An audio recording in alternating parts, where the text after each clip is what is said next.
Здравствуйте, здравствуйте, дорогие друзья, добро пожаловать на мой канал. Сегодня я хочу показать вот такой страшный и большой корабль.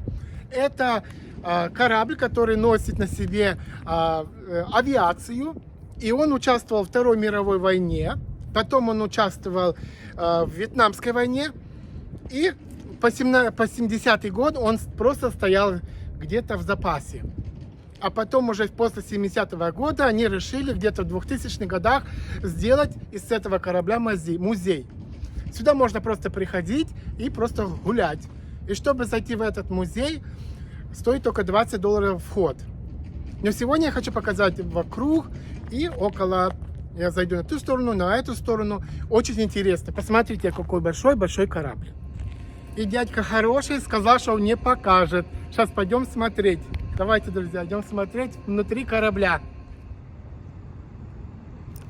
И это перед входом. Вот, сейчас будем идти внутрь, смотреть. Вот, эта табличка называется, этот корабль USS Hornet. А вот эту сторону, что я показываю, это была военная база. Но сейчас уже пооткрывались тут бизнеса какие-то. Вот туда дальше. Еще чуть-чуть покажу попозже военную базу. Ну, как чуть-чуть, там немножко есть. И вот сюда мы входим. Надо сюда пройти, чтобы зайти, забраться наверх, было очень высоко.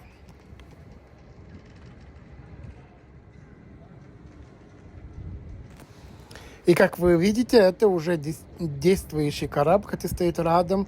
Он работает. Я не знаю, что это за корабль, но очень большой тоже. И вот смотрите, как высоко видно вот там военный самолет, который стоит. Ну, конечно, уже не летает, это музей уже.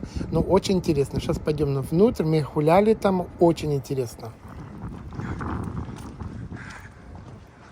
Ух!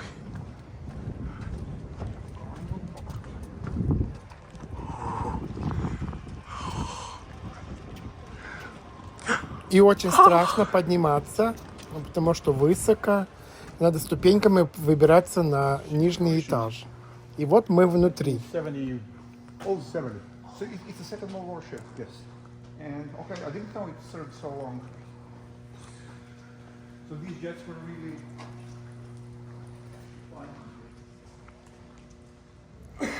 И это мы внизу, дек, который ремонтировали самолеты здесь, которые летали, возвращались, и здесь у них тут все ремонтировали.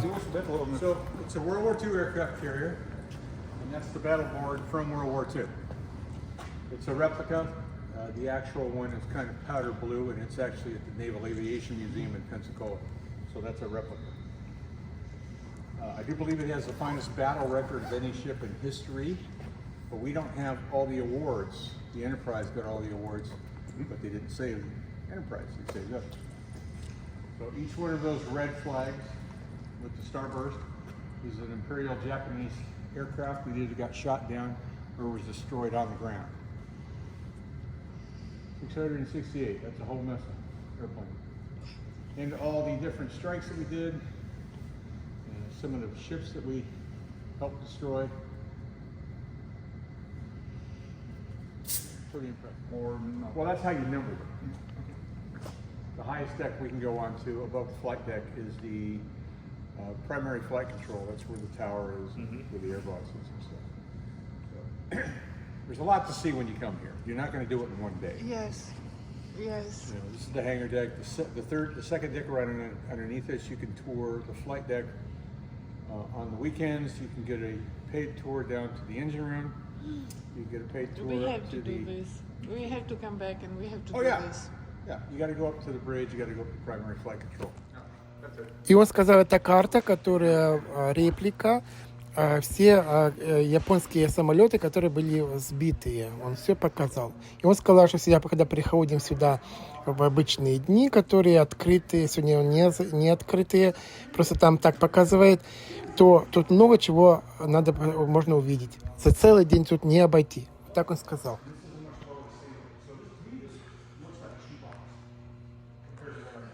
Doesn't open during the flight. I would be always worried. Look at all the locks. You know, 1, 2, 3, 4, 5, 6, 7, 8, 9. They make them really strong. И сейчас мы идем к вертолету, который он летал. I tell people Он I'm the говорил, luckiest тут guy on the ship. I'm the это only его guy on the ship самолет. that has something Пойдем on the ship that смотреть. actually flew in. That one.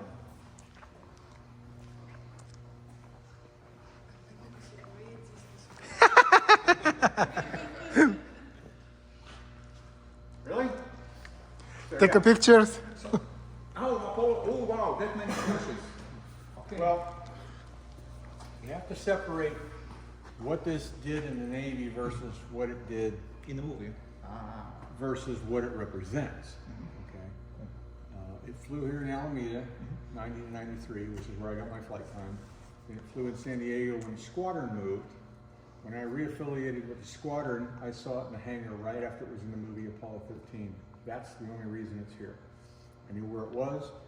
2 years later, I retired from the Navy. 2 years after that, in 99, I came here. You know, they wanted me to restore that helicopter. And I said, you don't have a Sea King. No, we don't. And they go, you want one? I know where there is one. It took 5 years. In 2005, we got it. So we just simply restored it back to the movie paint job. But the movie paint job is the helicopter that we actually had on the Hornet when we picked up Apollo 11 and 12. Okay, So it's accurate. But I want to ask you, so Sea Kings did fly out of Hornet. I mean, they were not too large for Hornet. Oh, no. The last mission, anti-submarine warfare, Hornet was loaded with them. Is your pilot license still active or already not? I didn't fly these as a pilot. I was a crewman. Acronym. I have since got a helicopter license, Oh, helicopter. but I haven't flown in a while. Oh, I'd yeah. like to go back to that. Expensive, huh? So this one, the real one that picked up all of those, crashed at a later date. It's at the bottom of the sea off Santa Catalina, or it would be in the Smithsonian. So when they went to do the movie, Apollo 13, there was 2 squadrons left that were flying these, both reserve squadrons, my squadron, and one on the presidential helicopter. And they're about to switch over to a much modern. And look at the blades. how That's you my can baby. find them. Oh my gosh. This is Marine one is still just speaking. incredible. They're gonna go to S97s, I think. Basically, an updated, bigger version of this. You'll see the lineage. Just look at it and go, oh yeah. Okay, yeah, I've seen that one.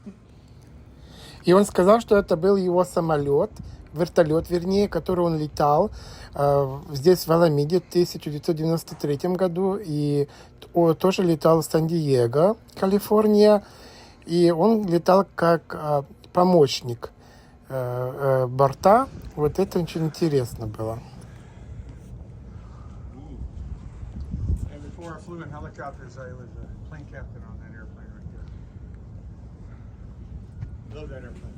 It's one of those planes that you have to work hard to let it kill you. But so this one also had a catapult? Yes. Right up front. That one's hooked up to a catapult. The other one, you see that red and white little. Yes, So, yes. that's it. And my lucky brother? Yeah. And you just need to wire some of those things. Oh yeah. All right, come over here and look. All right, so see that the far left tower of the Bay Bridge? Okay, right next to it is a white thing sticking up. Yes, Coit Tower. below. Coit Tower. Okay. On the same side, I mean same distance, but on the other side, Yes, it's a golden. you'll see the north tower of the Bay Bridge. Yeah. So all three just like that. If you're a photographer, that's a money shot right there. And that way you don't have to shot. Okay, let's begin. So on weekend tours, you can go up to the bridge, go up to primary flight control for all the glasses. Underneath or? Yeah, there is. I mean, is there an architect underneath or the deck or not? No, the architect is on the hangar. Oh, okay. So what's no. Runways aren't included hangar decks. Yeah. The armor deck didn't move up here until before stall flight. And that's all because of this is I'd be interested in that one. Oh, they bring the planes from the bottom. elevator. That's an elevator. Oh, there is. И он сказал, что этот пол, который все наверху на этом корабле, оказывается, он все сделано из дерева. Вот серенький такой покрашенный, все. Это все сделано с дерева. И вот действующий корабль, который стоит рядом. Вот смотрите, какой большой, оказывается. И вот туда видно уже Аламеда, Калифорния, то дальше.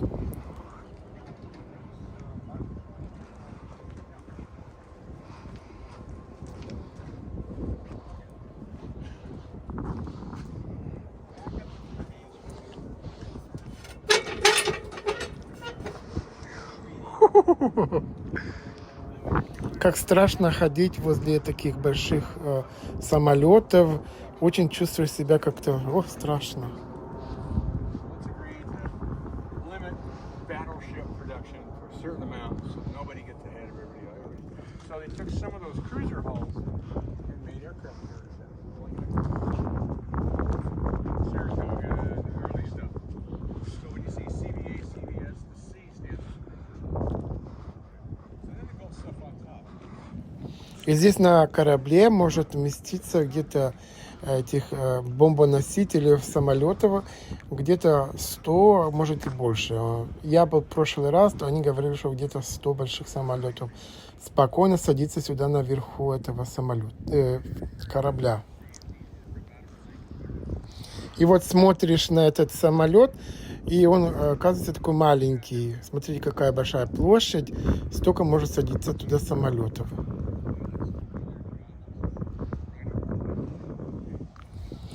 А вот это, что я показываю, все была бывшая военная база. Вот я тоже нахожусь здесь, на этой бывшей военной базе. Но сейчас тут все уже новые бизнеса поставили, тут продают что-то все продажи, видите. Но все равно видно, что как будто расположение такое, как будто военная база.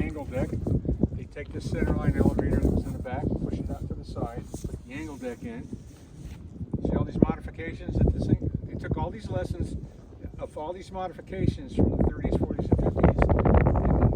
In the late 50s, they built the Forrestal class, which is the modern carrier today. Where are they going to put the armor deck? Up here, where it belongs. Okay? Protect the ship from the top. Where are they going to put all the ready rooms? Right underneath the flight deck, where they belong. What are you going to do with that escalator? Well, get rid of it. Don't need it. But make the ship And make the ship bigger and wider, which makes it more stable. And that's why they're 100,000 pound class and this is 45,000 ton class. Yeah, so that's kind of the story of how things turned out the way they were. I didn't know that the tweet was the reason for. Yeah. I read stuff all the time and just reread that again the other day. I went, oh, okay. Everybody wanted to limit stuff. But then the Japanese felt slighted. And it's all these little things in history that piss people off and just start gripes. But I mean, I remember reading sort of World War II kind of technical stories saying that the British carriers had the armor decks and the Americans had the wooden decks. Right. And they had an enclosed bow, which these got much, much later. They have an enclosed bow from the start because they were operating in the Atlantic, which is a hell of a lot more stormy and nasty than the Pacific, where it's hot. Is that right? Yeah, where it's hot and you wanted everything kind of open. Okay. Yeah. We adopted the hurricane bow later because Admiral Halsey ran the fleet through a typhoon. And the typhoon was so bad, 2 destroyers went into waves and we never saw them again. Both ships, both crews, totally gone. Yeah, he should have got court-martialed over that. And a 100-foot wave came down crashing on here and crumpled. 100-foot wave. Yeah, came down and crumpled the forward end of the flight deck.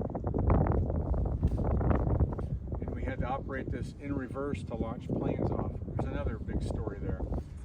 And after World War II, they decided all of our carriers now have a hurricane bow. So that won't ever happen again. Learning by experience. Lots of stories.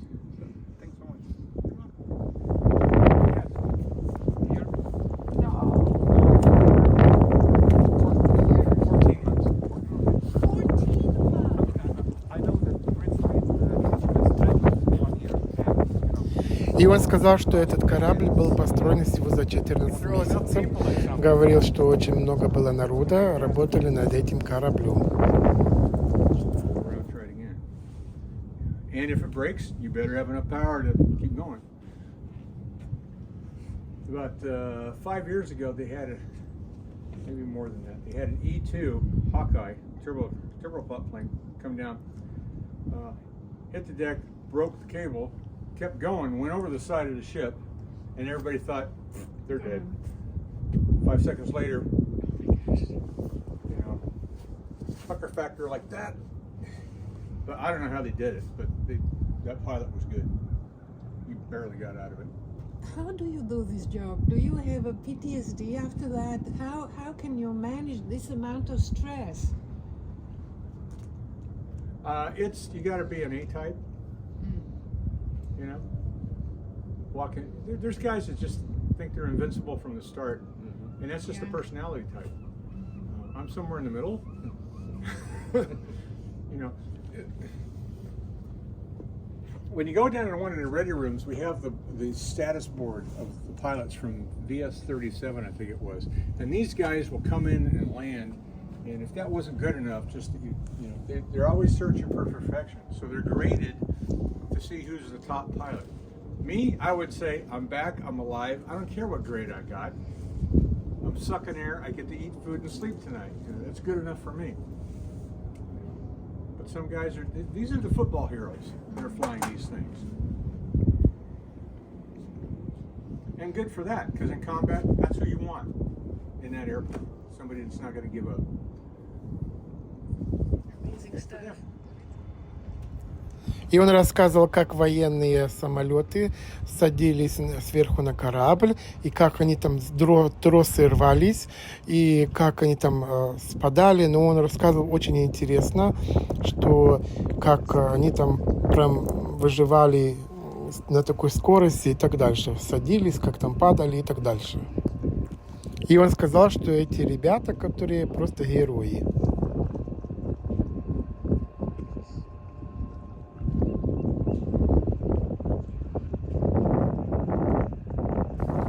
А это я снимаю впереди корабля, который, вот видите, какой вид на Сан-Франциско, Калифорния. Очень красиво, ветер такой теплый, не холодный. Сегодня тепло.